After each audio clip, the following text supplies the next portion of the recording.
That was awesome, Jeffrey.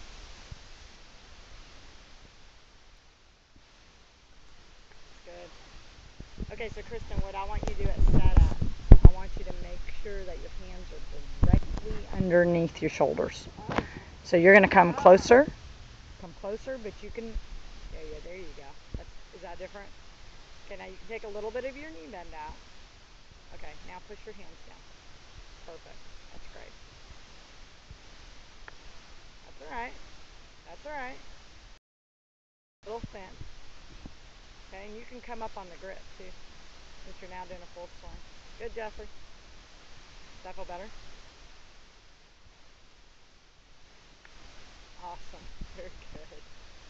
Very good. You could be like Megan Tregesser. She does all these dances and faces. She's so funny. Okay, hands right under the shoulders. You tend to reach. Okay, take a little knee bend out. Shift your weight towards the balls of your feet and push your hands down. Perfect. That's okay. Oh no, it's right there by my water ball.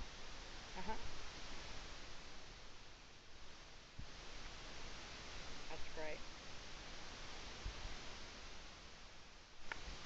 How's that feel? Close?